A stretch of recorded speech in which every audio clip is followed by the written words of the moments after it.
Magandang buhay mga bata! Tara, samahan ninyo akong matuto kasama si... Teacher Aika, your online teacher. Please don't forget to subscribe, like, share, and hit the notification bell for more videos. Thank you! Matatag Curriculum, Araling Panlipunan, Grade 4, Quarter 2, Aralin 7. Ang ating paksa ay tungkol sa mga pinagkukunang yaman ng bansa, yamang tao. Muli, ako si Teacher Aika, ang inyong online teacher.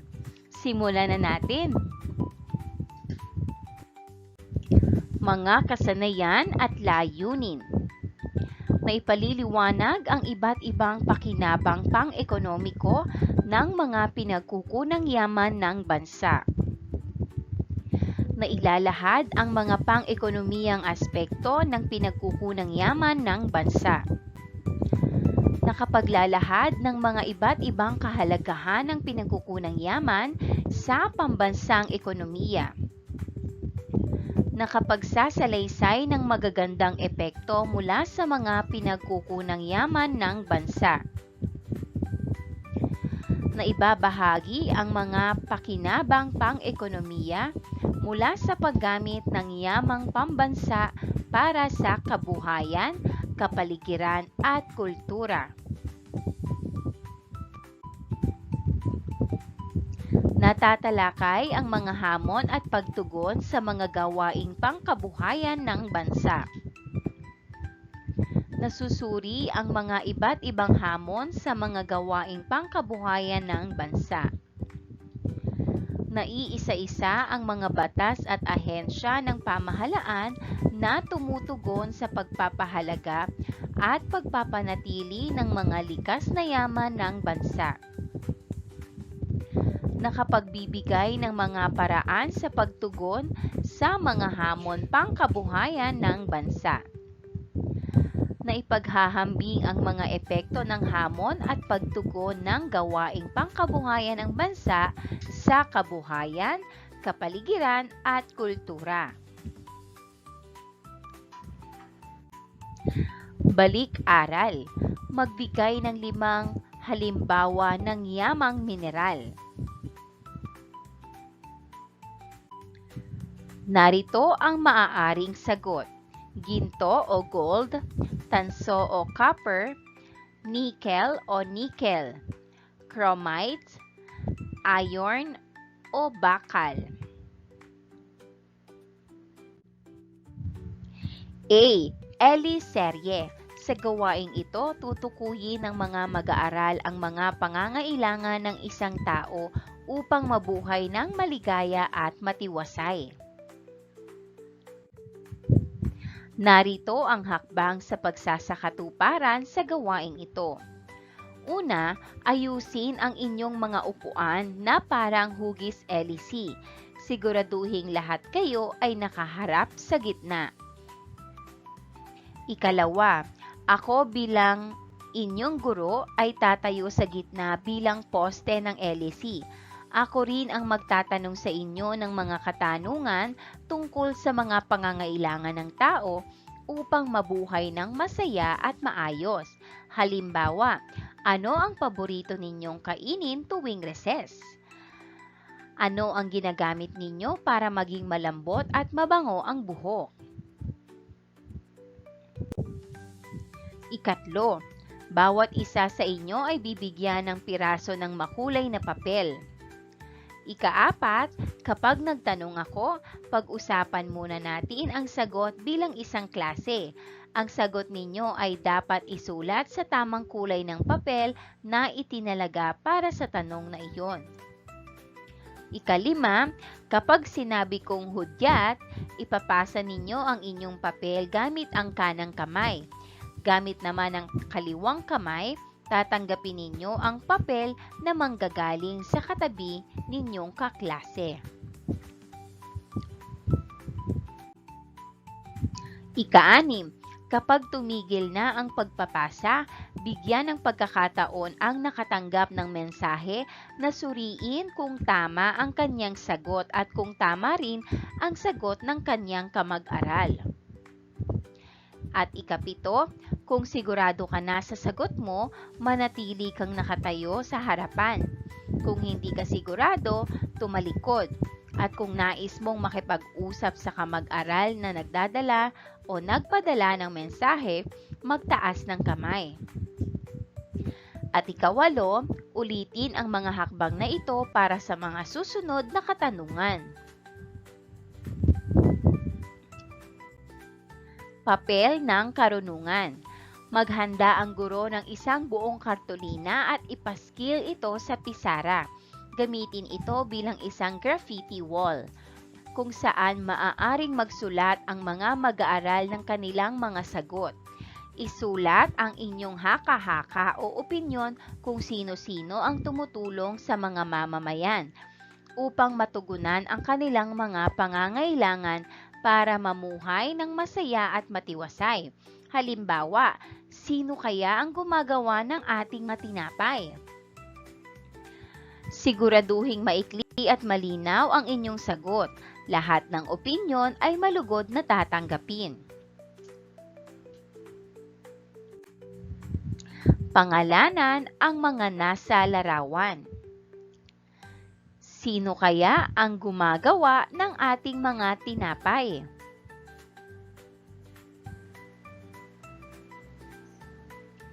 Ang sagot, panadero.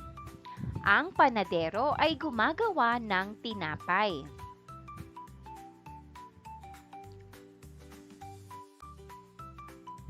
Sino kaya ang nagpapagaling sa mga may sakit? Ang sagot, doktor. Ang doktor ay nagpapagaling ng may sakit.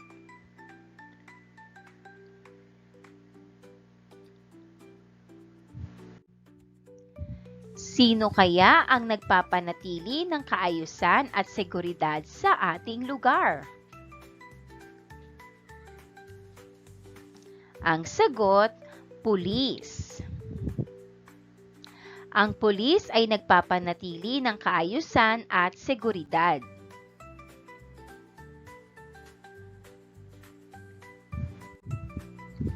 Sino naman kaya ang nagtuturo sa mga bata upang matuto? Ang sagot, guro. Ang guro ay nagtuturo sa mga bata upang matuto.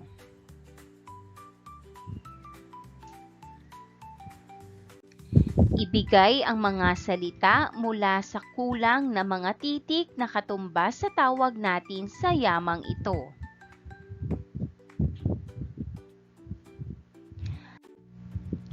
Ang tamang sagot ay yamang tao.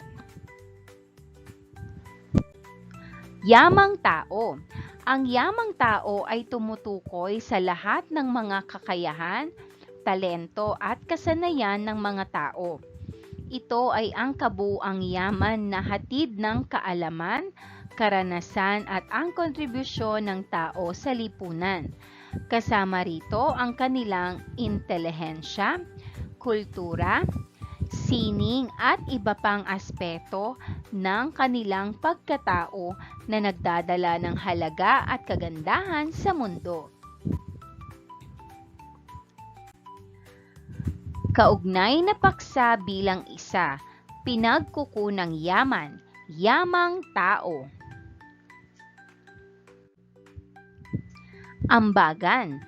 Ang mga mag-aaral ay bibigyan ng pagkakataon na magpulong-pulong sa kani-kaniyang grupo at mag-iisip ng iba pang halimbawa ng yamang tao. Ililista nila ang kanilang mga naisip na halimbawa sa isang kartolina o Manila paper. Ilahad sa klase ang naging ambag ng bawat kasapi ng grupo.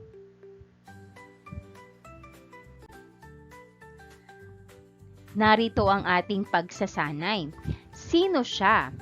Gamit ang larawan, ipapahula sa mga mag-aaral ang mga taong tumutugon sa pangangailangan ng komunidad.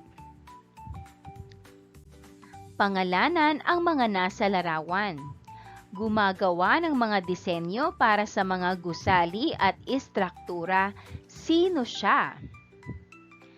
Ang sagot, arkitekto. Ang arkitekto ay gumagawa ng mga disenyo para sa mga gusali at istruktura. Nananahi ng inyong mga damit. Sino siya? Ang sagot, mananahi. Ang mananahi ay nananahi ng inyong mga damit. Ginagamot ang mga may sakit. Sino siya? Ang sagot, doktor. Ang doktor ay ginagamot ang mga may sakit. Namamahala sa paaralan. Sino siya? Ang sagot, punong guro. Ang punong guro ay namamahala sa paaralan. Nangongolekta ng basura. Sino siya? Ang sagot, taga-kolekta ng basura. Ang taga-kolekta ng basura ay nangongolekta ng basura. Paglalapat at pag-uugnay. Kaya mo bang dagdagan? Pag-aralan ang talaan sa ibaba. Ito ay nagpapakita ng ating mga pangangailangan at ang mga tao sa ating komunidad na tumutulong sa atin upang matugunan ang mga ito. Madaragdagan mo ba ang nilalaman? Subukan natin. Mga taong tumutugon sa ating mga pangangailangan. Nagbibigay ng produkto, pagkain, kasuotan at tirahan. Una ay pagkain, magsasaka, panadero, mangingisda, magtataho. Kasuotan, modista, maghahabi, tagapagborda, at tagapagganchilyo. Tirahan, inhinyero, arkitekto, karpintero, at tubero. Narito naman ang nagbibigay ng serbisyo o paglilingkod sa larangan ng edukasyon, kalinisan, kalusugan, at kapayapaan o kaligtasan. Una ay ang edukasyon. Guro, prinsipal, guidance counselor, at librarian. Kalinisan, basurero, kaminero, street sweeper, at tagalinis ng kanal. Kalusugan, doktor, nurse, midwife, at pharmacist. Kapayapaan at kaligtasan, sundalo, pulis, bumbero, at security guard. Pangalanan mo nga.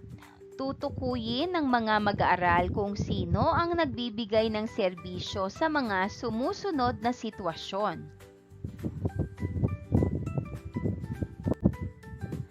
Narito ang mga sitwasyon at yamang tao.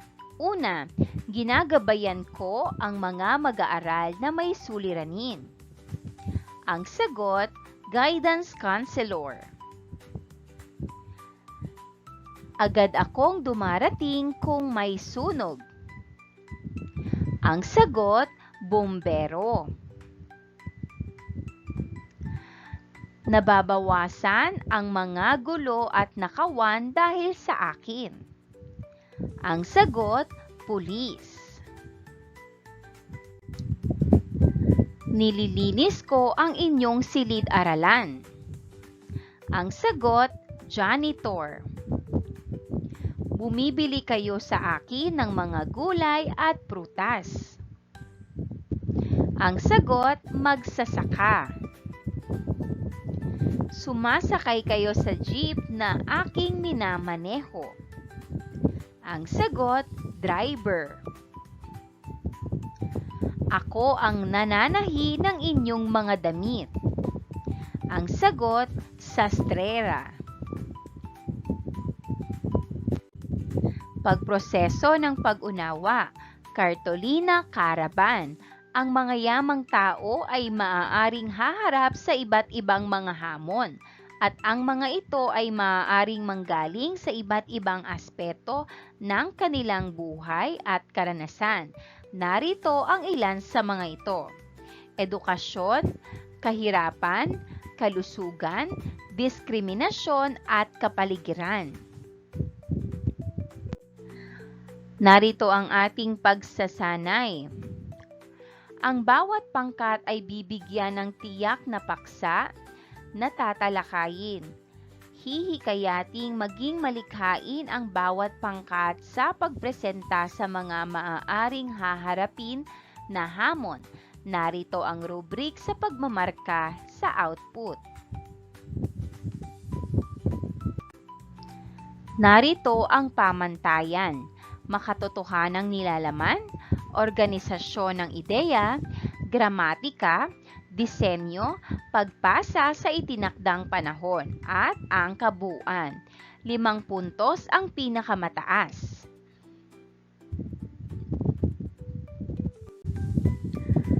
Narito naman ang mga maaaring haharapin ng hamon ng mga yamang tao. Una ay ang edukasyon. Hindi lahat ng tao ay may parehong pagkakataon pagdating sa edukasyon. Ang kakulangan sa mahusay na edukasyon ay maaaring maging isang malaking hamon para sa maraming tao. Ikalawa ay kahirapan.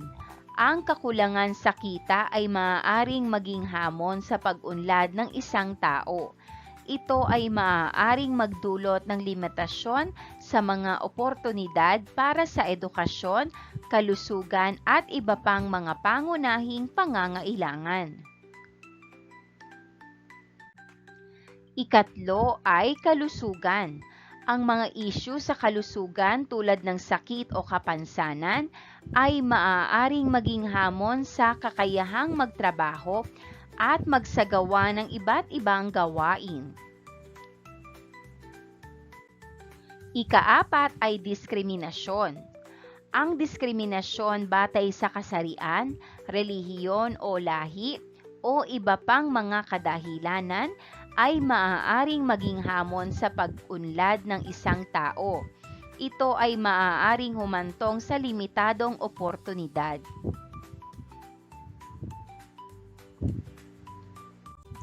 Ika-5 ay kapaligiran. Ang mga hamon sa kapaligiran tulad ng natural na kalamidad ay maaaring makaapekto sa yamang tao ng isang komunidad.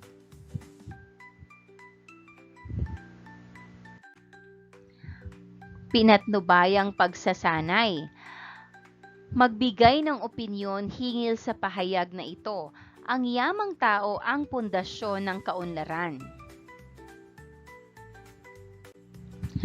Bigyang pansin ang pagpapahalaga sa sumusunod na kahingian ng rubrics.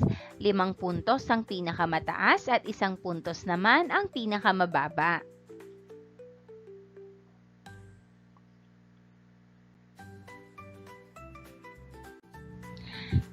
Talakayin natin ang yamang tao. Ang yamang tao ay tumutukoy sa populasyon ng isang bansa na may kakayahan, kaalaman at kasanayan na ginagamit para sa kaunlaran ng ekonomiya at lipunan. Ang yamang tao ay ang pinakamahalagang likas na yaman ng isang bansa dahil sila ang nagpapaandar ng ekonomiya at lipunan. Sa pamamagitan ng kanilang kaalaman, kasanayan at lakas, nagagawa nilang mapaunlad ang iba't ibang sektor tulad ng agrikultura, industriya at serbisyo. Kahulugan. Ang yamang tao ay tumutukoy sa lahat ng mga kakayahan, talento at kasanayan ng mga tao. Ito ang kabuuang yaman na dala ng kaalaman, karanasan at ang kontribusyon ng tao sa lipunan. Kasama rito ang kanilang intelihensya, kultura, sining at iba pang aspeto ng kanilang pagkatao na nagdadala ng halaga at kagandahan sa mundo. Kahalagahan. Ito ay nagsisilbing pangunahing lakas sa pag-usbong ng isang bansa. Ang mga naglalakbay na isipan, talento at kakayahan ng mga mamamayan ay nagbubunga ng inobasyon, teknolohiya at iba't ibang anyo ng kaalaman na nagiging pundasyon ng pambansang pag-unlad.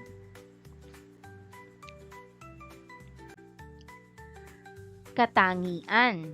Ang yamang tao ay naglalarawan ng isang individual na mayroong mga kagalingan, kasanayan at mga positibong katangian.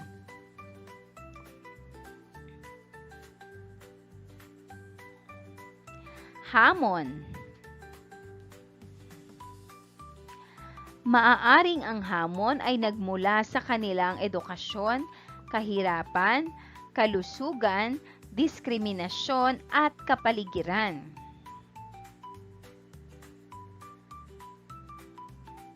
Pagninilay sa pagkatuto. Ano ang naranasan habang ginagawa ang mga gawain sa pagkatuto? Ano ang naramdaman ng nalaman ang kahalagahan at mga hamon sa ating yamang tao? At ano ang gagawin upang mapangalagaan ang ating yamang tao?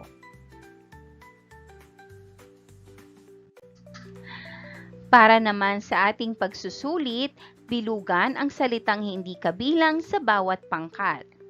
Una, kapayapaan at kaligtasan. Guro, pulis, at bumbero. Ang sagot, guro. Ikalawa, kalusugan. Doktor, dentista o bumbero. Ang sagot, bumbero. Ikatlo, pagkain. Panadero, mangingisda o bumbero. Ang sagot, bumbero. Ikaapat, paglalakbay. Driver, piloto o minero. Ang sagot, minero. Ikalima, kalinisan. Janitor, pulis o basurero. Ang sagot, pulis.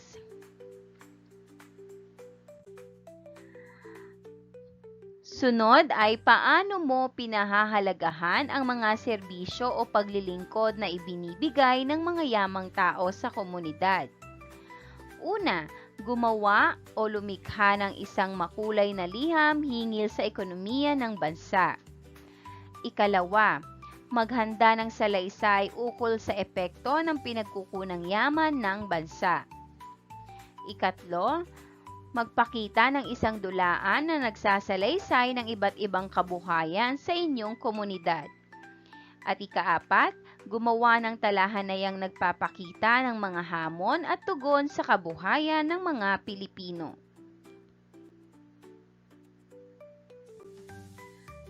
At sa paggawa ng gawain, isaalang-alang ang pamantayan sa rubrik na ito. Kabuluhan, kalinawan ng paglalahad at paglalahad. 4 na puntos ang pinakamataas at 1 puntos naman ang pinakamababa. Maraming salamat sa panonood! Huwag kalimutang i-like at mag-subscribe para sa higit pang educational content. I-click ang bell icon para ma-update ka sa ating mga bagong video.